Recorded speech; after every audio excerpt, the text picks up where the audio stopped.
ଭୁବନେଶ୍ୱର ଓଡ଼ିଶାର ବୁଣାକାରମାନେ ଆମ ସାଂସ୍କୃତିକ ଐତିହ୍ୟର ଆତ୍ମା। ଆମ ହସ୍ତତନ୍ତ କେବଳ ଖଣ୍ଡେ କପଡ଼ା ନୁହେଁ, ଏହା ଆମ ଐତିହ୍ୟ। ଓଡ଼ିଶାର ହସ୍ତତନ୍ତ ଐତିହ୍ୟର ସୂତ୍ରଧର ବୋଲି କହିଛନ୍ତି ହସ୍ତତନ୍ତ, ବୟନ ଓ ହସ୍ତଶିଳ୍ପ ମନ୍ତ୍ରୀ ପ୍ରଦୀପ ବଳସାମନ୍ତ। ଜାତୀୟ ହସ୍ତତନ୍ତ ଦିବସ 2025 ଓ ଏକତା ଉତ୍ସବ ଆୟୋଜନ ଉପଲକ୍ଷେ ରାଜ୍ୟ ଅତିଥି ଭବନଠାରେ ଆୟୋଜିତ ସାମ୍ବାଦିକ ସମ୍ମିଳନୀରେ ଆଜି ଏହା କହିଛନ୍ତି ମନ୍ତ୍ରୀ ଶ୍ରୀ ବଳସାମନ୍ତ। ସୂଚନାଯୋଗ୍ୟ, ଓଡ଼ିଶା ସରକାରଙ୍କ ହସ୍ତତନ୍ତ, ବୟନ ଓ ହସ୍ତଶିଳ୍ପ ବିଭାଗ ଆନୁକୂଲ୍ୟରେ ଅଗଷ୍ଟ 7 ତାରିଖରେ ରାଜ୍ୟସ୍ତରୀୟ ଜାତୀୟ ହସ୍ତତନ୍ତ ଦିବସ 2025 ପାଳନ। ଅଗଷ୍ଟ 8 ଓ 9 ତାରିଖରେ ବୟନ ଶିଳ୍ପର ଅଗ୍ରଗତି ନିମନ୍ତେ ପ୍ରଦର୍ଶନୀ ଦ୍ୱାରା ଜ୍ଞାନ ପ୍ରଦାନ କାର୍ଯ୍ୟକ୍ରମ, ଏକତା ଉତ୍ସବ ଆୟୋଜନ ଏବଂ ଏହି ଉପଲକ୍ଷେ 7 ରୁ 13 ଅଗଷ୍ଟ 2025 ପର୍ଯ୍ୟନ୍ତ ମେଗା ହସ୍ତତନ୍ତ ଓ ହସ୍ତଶିଳ୍ପ ପ୍ରଦର୍ଶନୀ ସ୍ଥାନୀୟ ଜନତା ମଇଦାନଠାରେ ଆୟୋଜନ କରାଯିବ। ସ୍ଥାନୀୟ ରାଜ୍ୟ ଅତିଥି ଭବନଠାରେ ଆୟୋଜିତ ସାମ୍ବାଦିକ ସମ୍ମିଳନୀରେ ମାନ୍ୟବର ମନ୍ତ୍ରୀ ଏ ସମ୍ପର୍କରେ ଆଜି ବିସ୍ତୃତ ସୂଚନା ଦେଇଛନ୍ତି।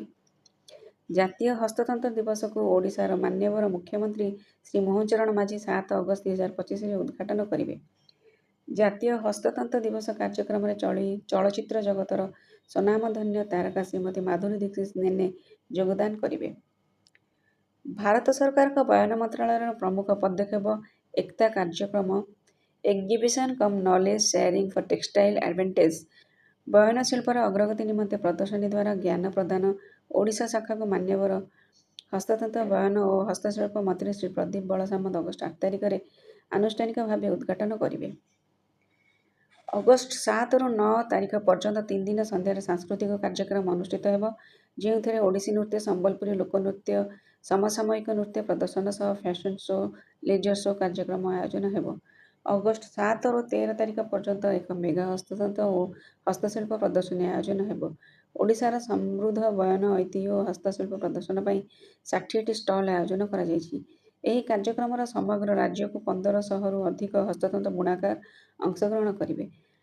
ରାଜ୍ୟର ବିବିଧ ହସ୍ତତନ୍ତ ଅସ୍ମିତା ସହ ବୟନ ମନ୍ତ୍ରଣାଳୟ ସହଯୋଗରେ 8ରୁ ଅଧିକ ରାଜ୍ୟର ବୁଣାକାରମାନେ ସେମାନଙ୍କ ହସ୍ତତନ୍ତ ପ୍ରଦର୍ଶନ କରିବେ। ଫୁଡ୍ କୋର୍ଟ, ପ୍ଲେ ଜୋନ୍ ଆଦିର ବ୍ୟବସ୍ଥା ହୋଇଛି। ଏହି କାର୍ଯ୍ୟକ୍ରମ ଗୁଡ଼ିକରୁ ଫଳପ୍ରଦ ଫଳାଫଳ ପାଇବା ପାଇଁ ବିଭିନ୍ନ କର୍ମଶାଳା, କ୍ରେତା ବିକ୍ରେତା, ନିର୍ମାତା ସମ୍ମିଳନୀ, ଡିଜାଇନ ଓ କାରିଗରଙ୍କ ସହ ବିଶେଷ ଅଧିବେଶନ ଆୟୋଜନ କରାଯିବ। ଯୋଗ୍ୟ ବୁଣାକାରମାନଙ୍କୁ ଏହି ଅବସରରେ ପୁରସ୍କୃତ କରାଯିବ।